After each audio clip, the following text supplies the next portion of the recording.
Hola amigos, soy Manuel Ávila y esto es Espiritualidad y Ciencia. Uno de los errores que cometen con más frecuencia tanto creyentes como agnósticos es el de descalificar las ceremonias y rituales como sinónimo de superstición o de credulidad. Esto es en parte porque la sociedad posmoderna se ha centrado en el individualismo o la importancia personal y porque vivimos en la era de la economía de la atención, en la que anunciantes, empresas de tecnología y medios de comunicación ganan dinero haciéndonos creer que somos el centro del universo, distrayendo nuestra atención para que compremos sus productos o, peor aún, para que nos convirtamos en sus productos. En el pasado, las ceremonias tenían una mayor relevancia y profundidad en casi todos los aspectos de la interacción humana, desde matrimonios y otras fiestas religiosas hasta eventos deportivos. Las ceremonias tenían más dignidad, más mística, y los rituales estaban revestidos de mayor significado. En la actualidad, la forma tiende a ser más importante que el fondo, y tanto ceremonias como rituales se han convertido en excusas para permitirnos excesos y oportunidades de venta para muchas industrias. Un famoso inversionista canadiense decía: "A mí me encantan los matrimonios y los funerales porque son los dos eventos de la vida en los que las personas no les importa el precio". Pero devolvámonos un poco y hablemos de qué son las ceremonias y los rituales. A veces se les considera sinónimos, pero en realidad son conceptos distintos aunque complementarios. Las ceremonias, según Wikipedia, son actos solemnes que se llevan a cabo según normas o ritos establecidos y que se convierten en signos exteriores o manifestaciones de sentimientos del corazón. Esto lo revela la propia palabra ceremonia, que proviene del latín caere monia y podría traducirse como demostración pública. Por otra parte, ritual, que proviene del latín también ritus, que podría decirse que quiere decir orden. Tiene una connotación más íntima que la ceremonia y está relacionado con el orden en que se llevan a cabo ciertas acciones. El rito es el orden que se le da a las acciones que tienen una importancia particular para quien las realiza. Entonces, podríamos decir que el ritual es una serie específica de acciones que realizamos que en su conjunto tienen una importancia particular, y la ceremonia es la demostración pública de un ritual o de varios rituales.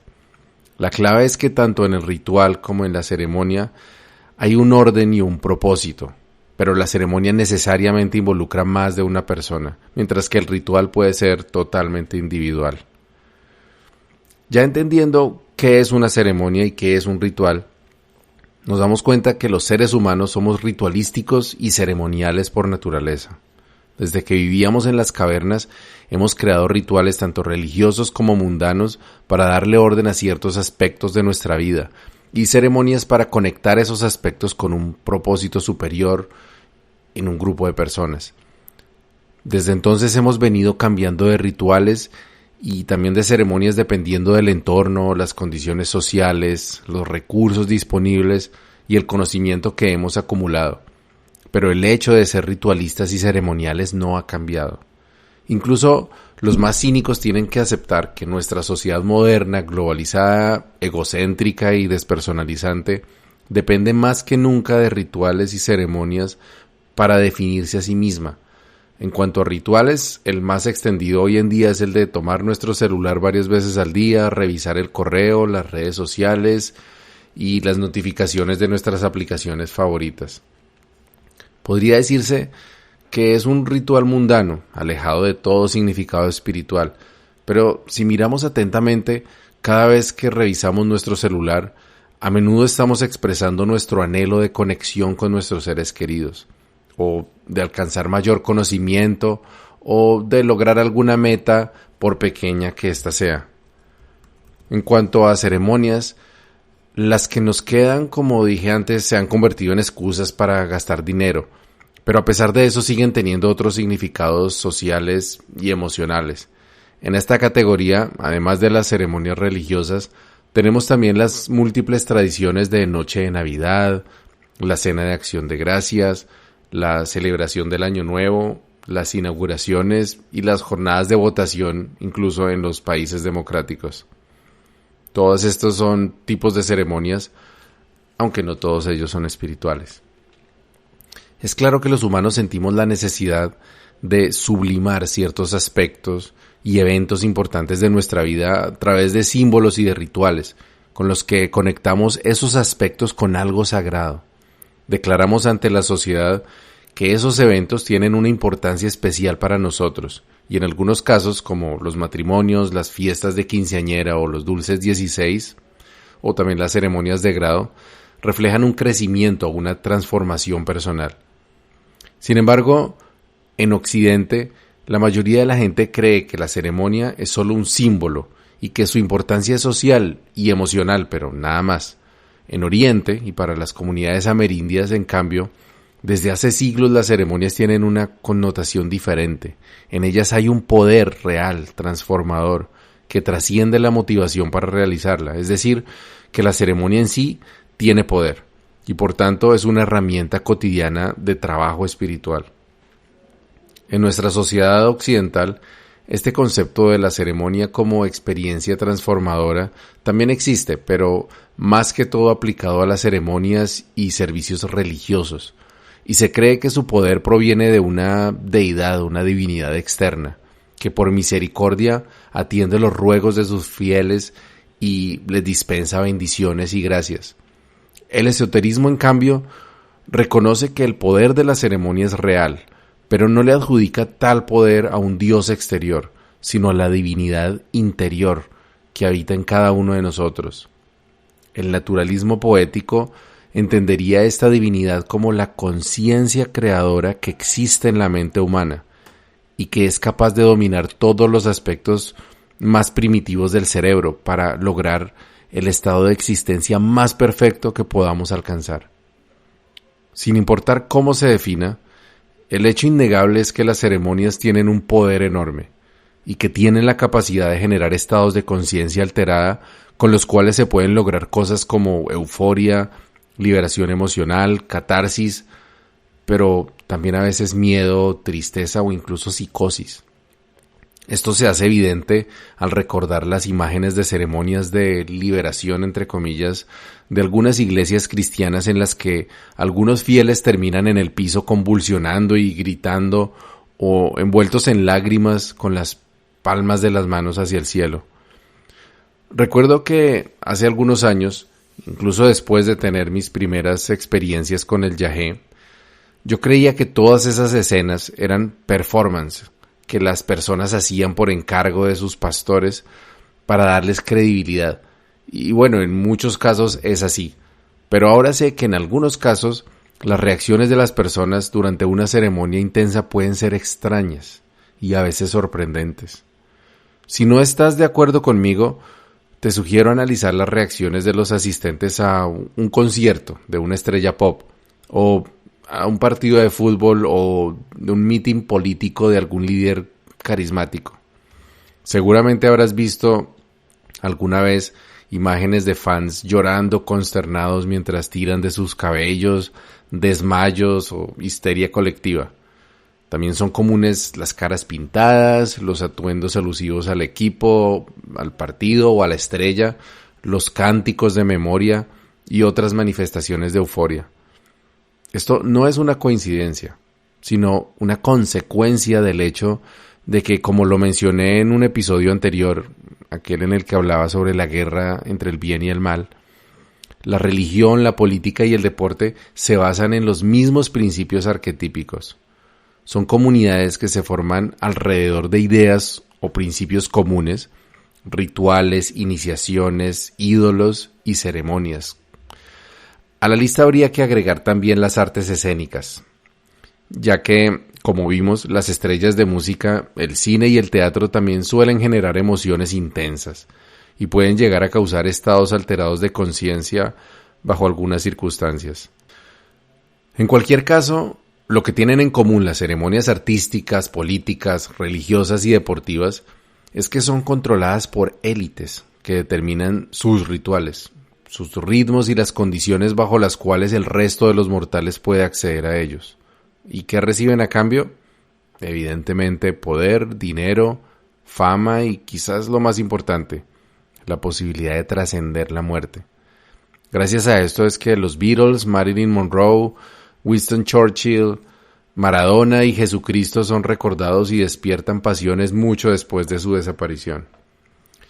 Pero, ¿qué pensarías si te digo que tú también puedes usar el poder de las ceremonias y los rituales para tu propio beneficio, sin necesidad de acudir a las instituciones que tradicionalmente los han manejado?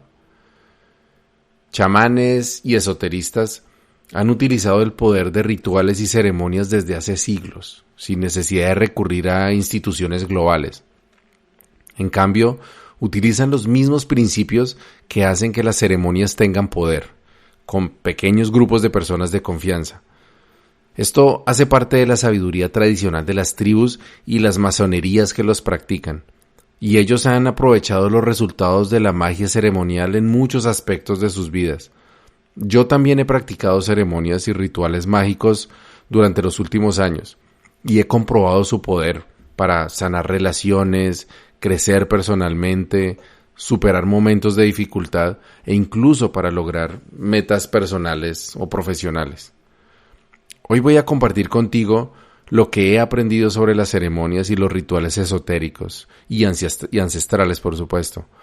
Pero primero tenemos que hablar sobre cómo funciona la magia detrás de esas prácticas, sus mitos y sus verdades también. Empecemos con los rituales. Como dije antes, los rituales son secuencias de actos que realizamos para representar o manifestar eventos importantes para nosotros.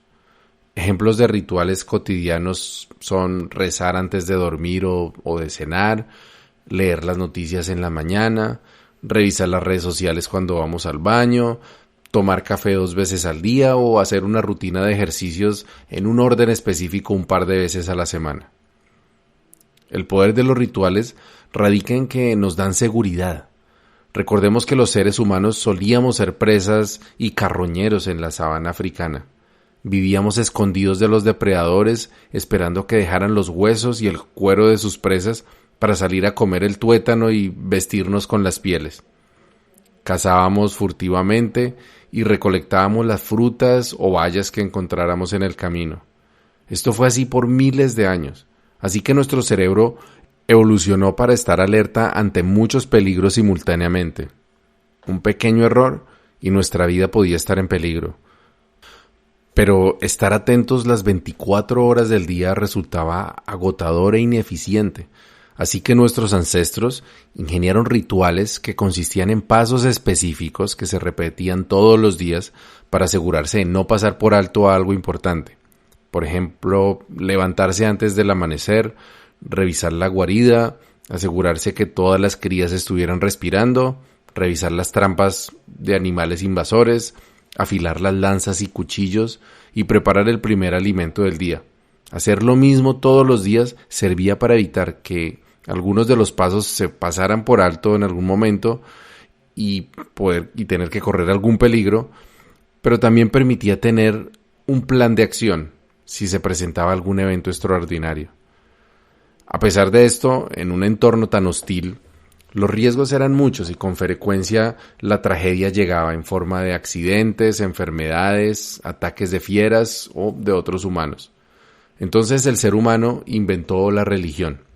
De esta manera, nuestros ancestros lidiaron con la angustia existencial que significaba vivir en medio de tantos peligros y entonces incorporaron rituales mágicos que les permitían enfrentar el mundo con la tranquilidad, si bien ingenua, de que había un ser superior protegiéndoles de la desgracia. Entonces, ¿los rituales eran simplemente un autoengaño inútil? Autoengaño tal vez, pero inútil no. Una tribu con una fuerte creencia en rituales mágicos de protección sería más propensa a asumir riesgos y aventurarse en zonas desconocidas, tal vez intentar nuevas técnicas de caza o probar alimentos que nunca habían visto.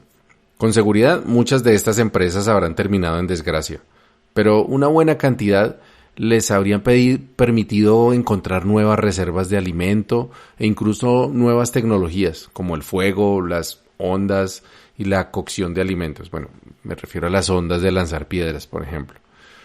Tribus más realistas y temerosas ante los peligros, al no tener rituales ni dioses en los cuales apoyarse, seguramente habrán perecido con mayor facilidad durante tiempos de escasez. Así pues, llegamos a los tiempos modernos en los que hemos creado una sociedad con bastante menos peligros que los que tenían nuestros antepasados y por lo tanto hemos ido abandonando la necesidad de usar rituales para sentirnos seguros y para volvernos más audaces. Pero nuestro cerebro sigue funcionando casi igual que hace miles de años, así que este todavía reacciona de la misma forma cuando realizamos rituales mágicos.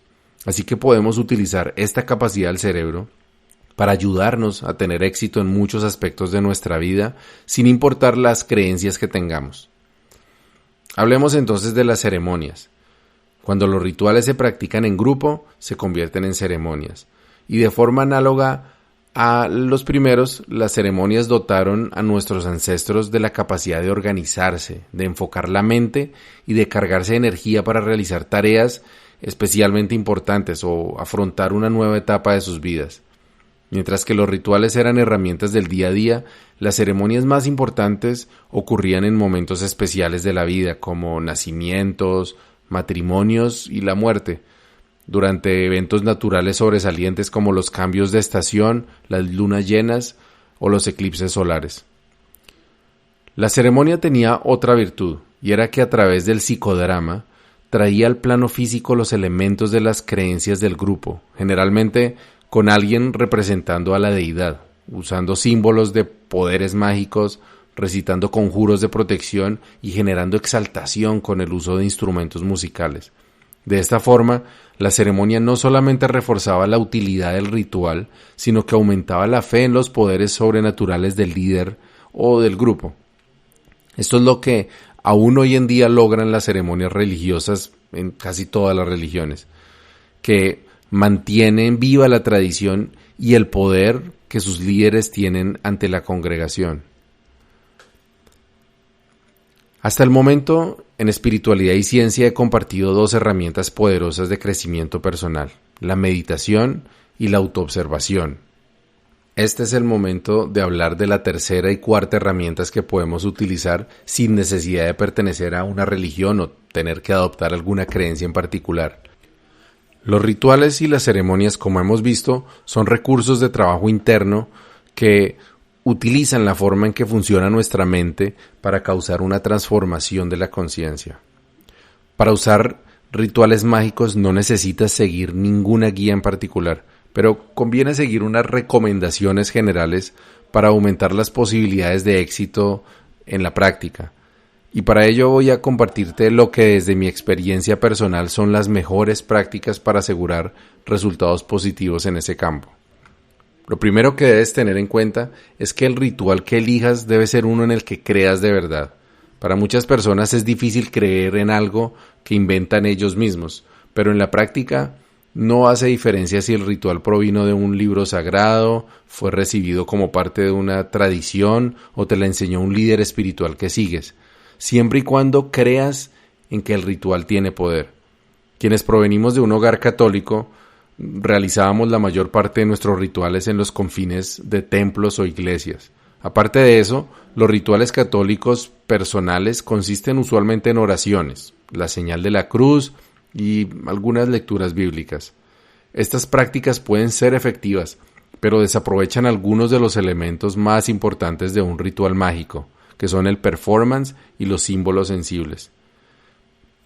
El segundo punto de importancia a la hora de realizar un ritual es que debe dirigirse adecuadamente. Lo indicado es dirigir el ritual a lo más elevado que puedas concebir. Dios, la eternidad, el gran espíritu, el infinito, la bondad, la conciencia universal, la madre patria, el ser, la divinidad interior o cualquiera que sea el arquetipo de perfección en el que creas de corazón.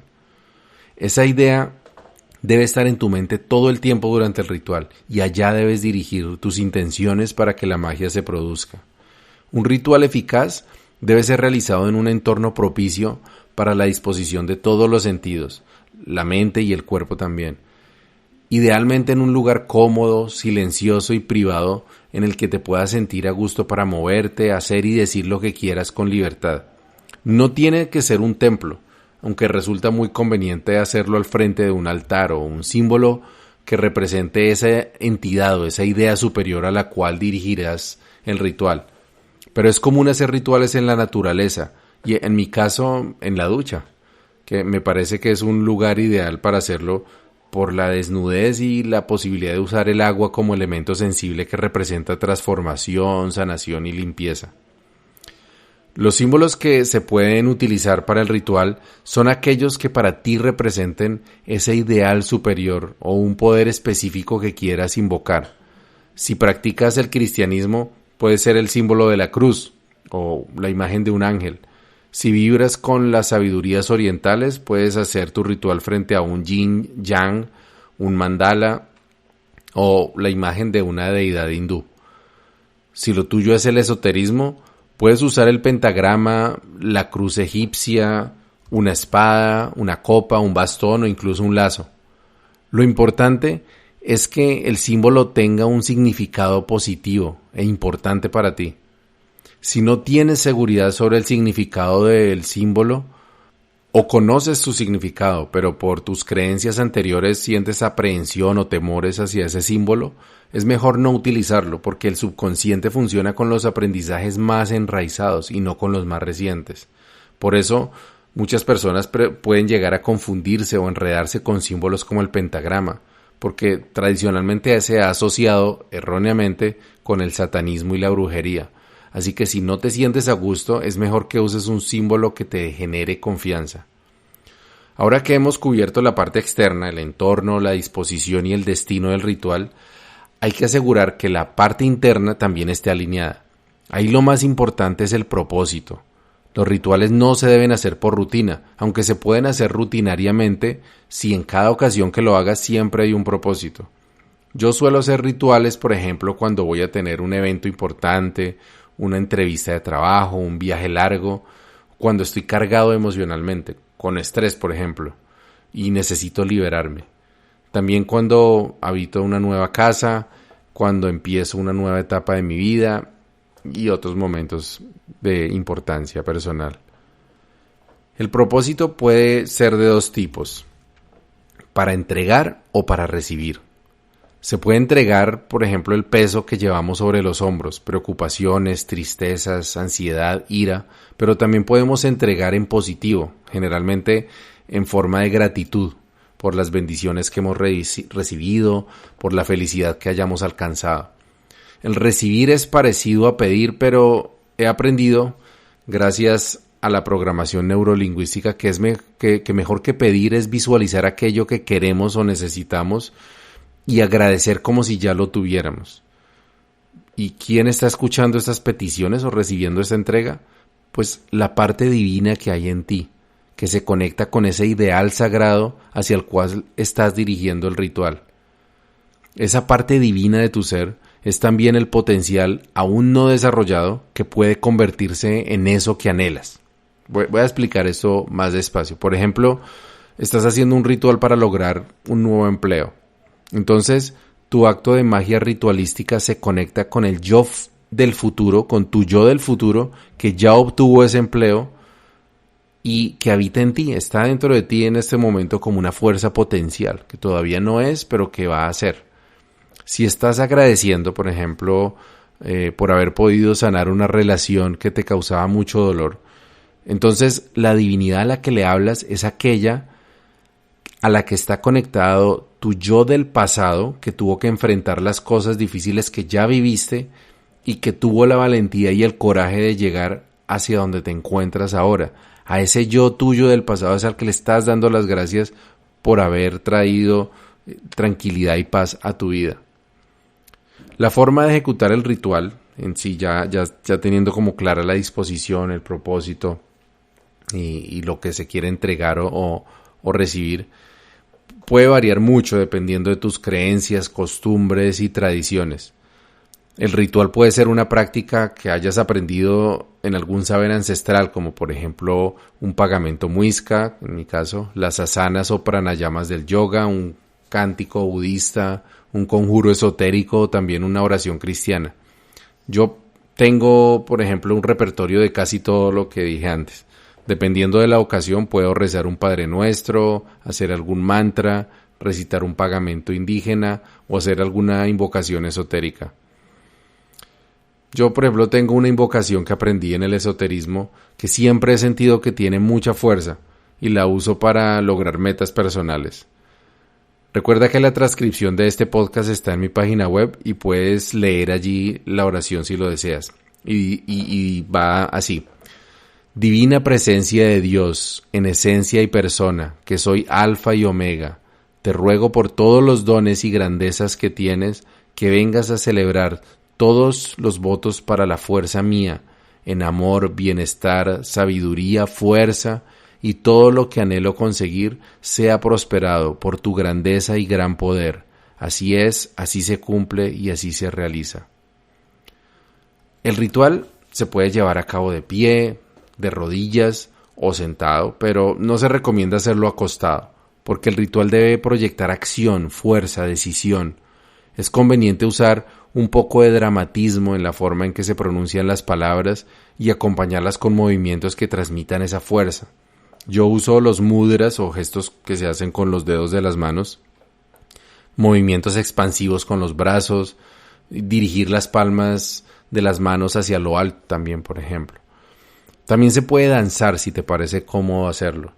Hay escuelas de espiritualidad alrededor del poder del movimiento y la danza, pero este es un tema para otro episodio. El movimiento es, en cualquier caso, fundamental en el ritual.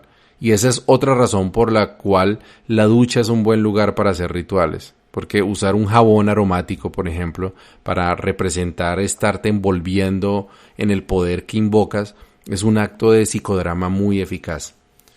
Y ya que hablamos de psicodrama, esta es una palabra muy importante dentro del contexto del ritual, porque se refiere justamente a lo que suena, un drama psicológico, una actuación psicológica.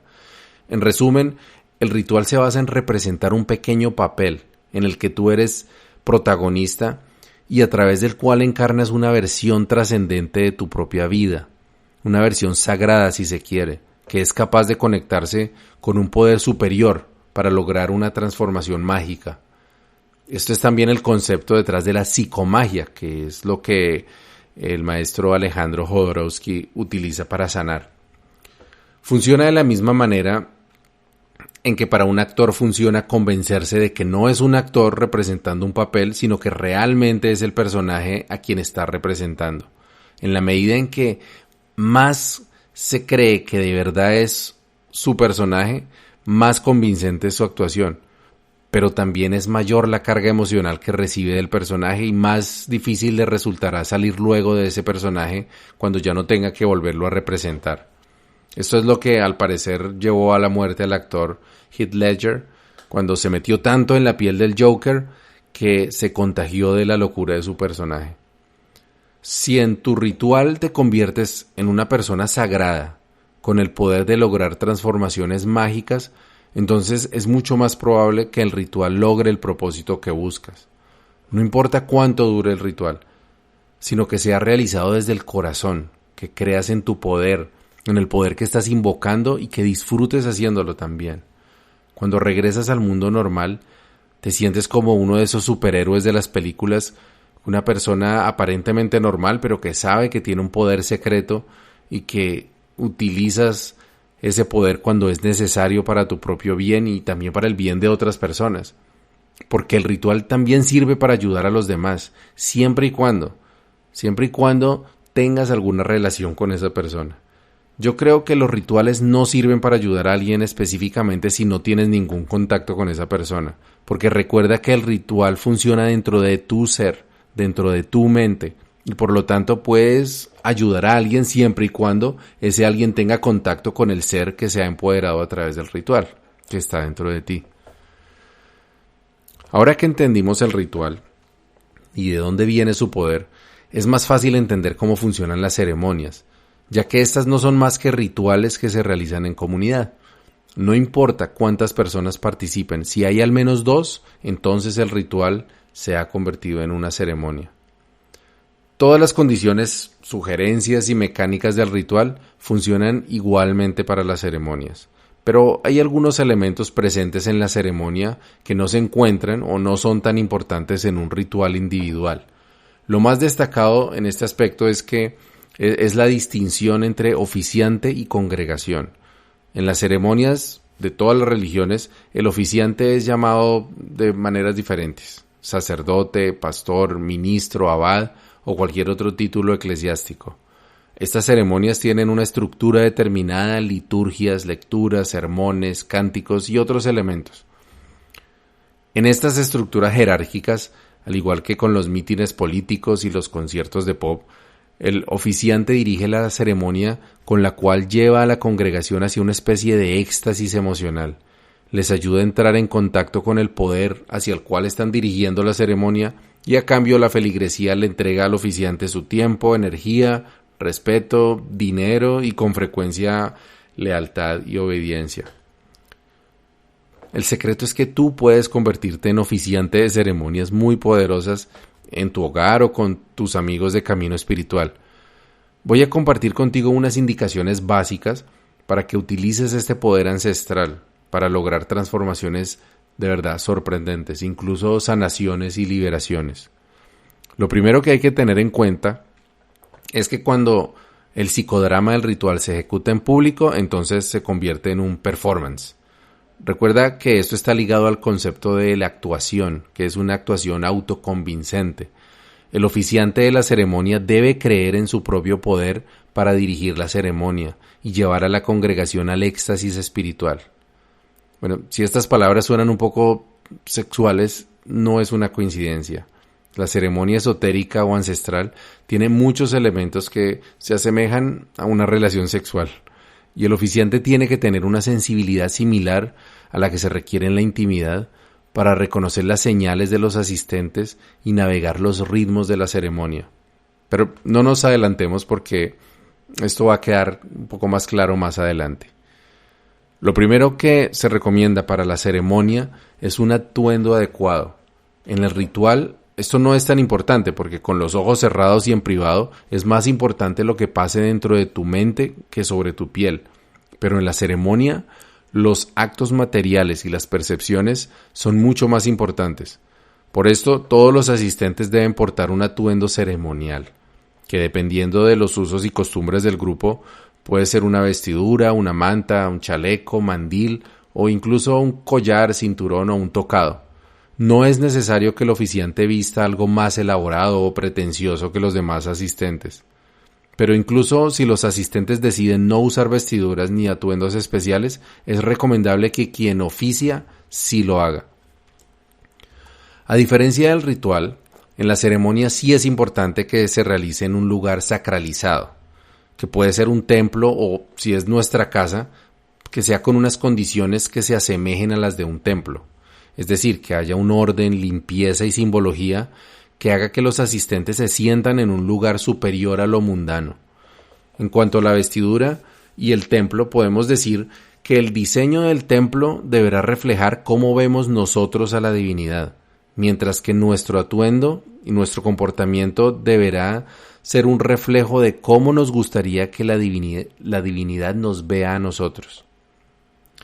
Puedes construir un pequeño altar cada vez que realices una ceremonia, pero yo aconsejo tener un altar en casa, que sea una parte importante de ella, como en un lugar dedicado a todo aquello a lo que consideres sagrado. En mi altar, por ejemplo, hay plantas sagradas, inciensos, símbolos esotéricos, piedras de obsidiana y cuarzo, plumas de aves y otros elementos chamánicos. Puedes hacer un altar con imágenes de poder, objetos de la naturaleza, flores, inciensos o cualquier otra cosa que represente ese ideal elevado y sagrado hacia donde va dirigido el ritual. Adicionalmente, puedes usar durante la ceremonia un vaso de agua y una vela para representar el mar y el sol, o también una laguna y una fogata. Puedes usar algodón para representar las nubes o cualquier otra cosa que tenga un significado espiritual para los participantes en la ceremonia. En el desarrollo específico de la ceremonia varía según las creencias y métodos que conozca quien oficia, pero voy a hablar de una ceremonia esotérica ancestral, que es la que yo conozco y practico, para que, si así lo deseas, puedas aprovechar sus beneficios en tu vida. La ceremonia se divide en 6 partes, que son, o que yo las llamo apertura, invocación, elevación, clímax, recogimiento y cierre. Entonces vamos a analizarlas para ver en qué consiste cada una. La apertura es el momento en que se terminan las conversaciones casuales y seculares. Se puede señalar este momento con el sonido de algún instrumento como una campanilla o con un tambor, y a partir de ese instante quien oficia la ceremonia le da la bienvenida a los asistentes, manifiesta el propósito de la ceremonia y con frecuencia se hace un reconocimiento de quienes participan en la ceremonia, como una presentación, y nos reconocemos como seres humanos frágiles y falibles que buscan un contacto con lo sagrado, con lo trascendente para lograr una transformación positiva. Luego viene la segunda parte, que es la invocación. Dependiendo del tipo de ceremonia, puede ser que el oficiante sea quien realice todas las plegarias, invocaciones o disertaciones, pero las ceremonias más eficaces, en mi opinión, son aquellas que le dan la oportunidad a todos los asistentes para que participen. Una vez se ha iniciado la ceremonia, la congregación debe reflexionar sobre su situación humana, sus debilidades, tribulaciones o las necesidades que tengan. La oficiante o el oficiante debería guiar la palabra y las reflexiones de toda la congregación para que tengan un curso fluido y constructivo. El objetivo es que la congregación identifique cuáles son los aspectos más importantes que se deben trabajar durante la ceremonia y quien oficia puede conducirlos hacia esa meta. Llamo a esta parte invocación porque los asistentes están invocando ante la divinidad aquello que sus almas anhelan recibir o entregar, como vimos. Luego viene la elevación.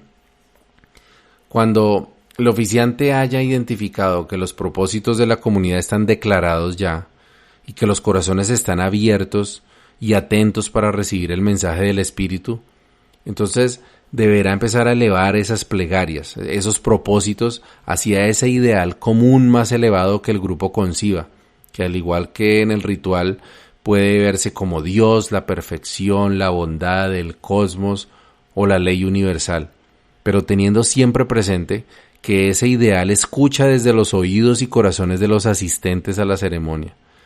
Ese es el punto clave de la ceremonia y es la parte en que el símil con una relación sexual resulta muy apropiada, porque el oficiante debe buscar llevar a su congregación a algún tipo de éxtasis, clímax o liberación, y esto requiere una gran capacidad de observación y atención a las señales.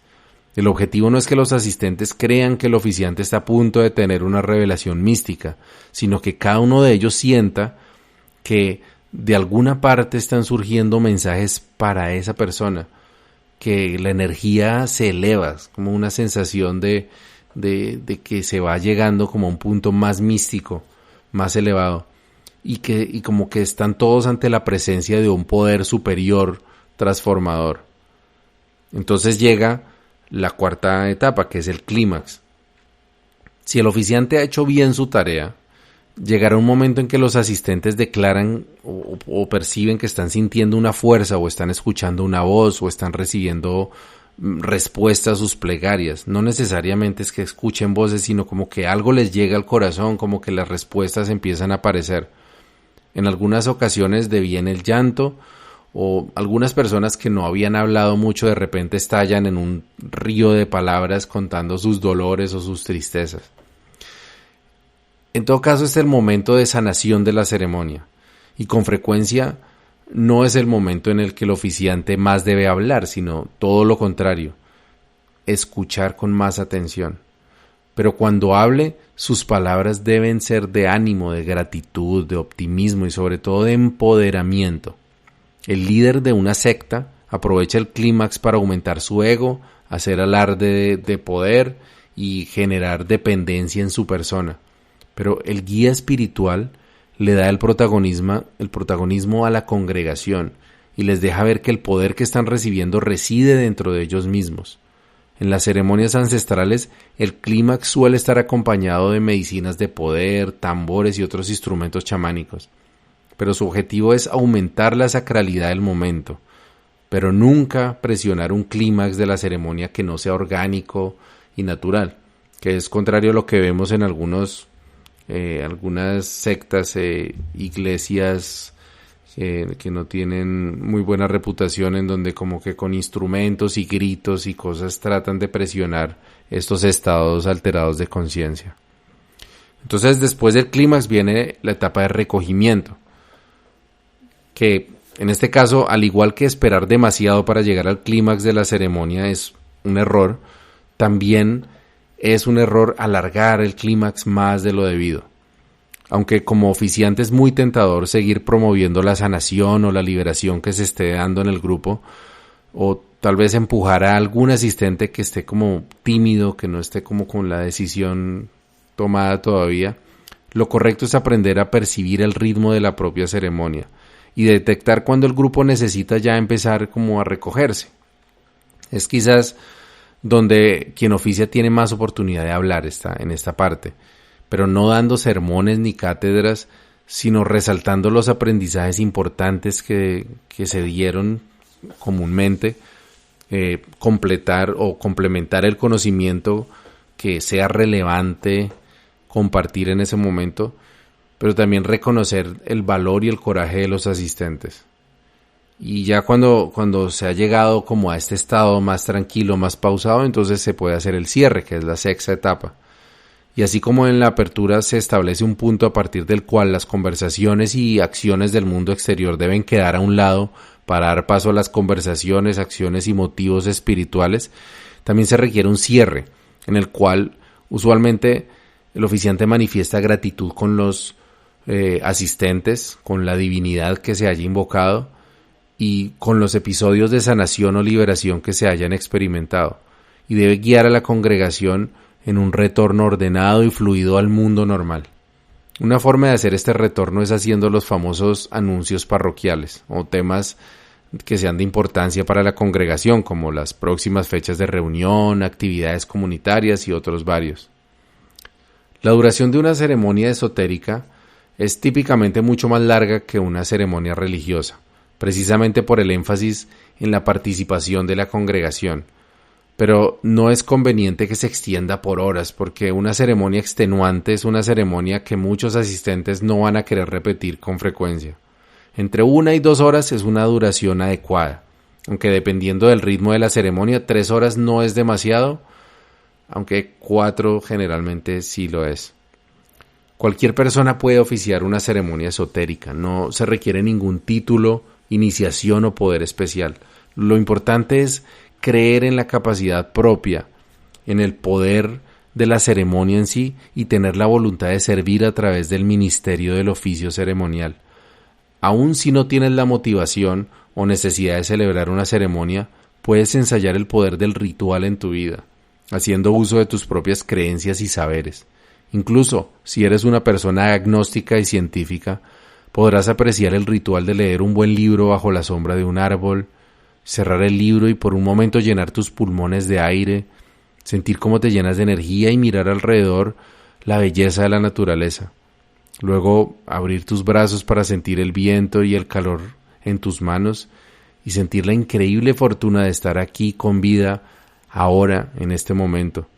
Agradecer con el corazón a todos tus ancestros conectados a través del tiempo por un hilo invisible de ADN que caminaron desde más allá del océano para traerte hasta donde estás, y recordar que tu piel, tus huesos, tus músculos están hechos de átomos que fueron creados en las estrellas y que son más antiguos que la propia Tierra. Saber que estás hecho de polvo de estrellas y materia eterna puede darte el impulso que necesitabas para dar una batalla más, para intentar eso que anhelas y para descubrir la magia transformadora que habita en ti. Buen camino y buena brisa.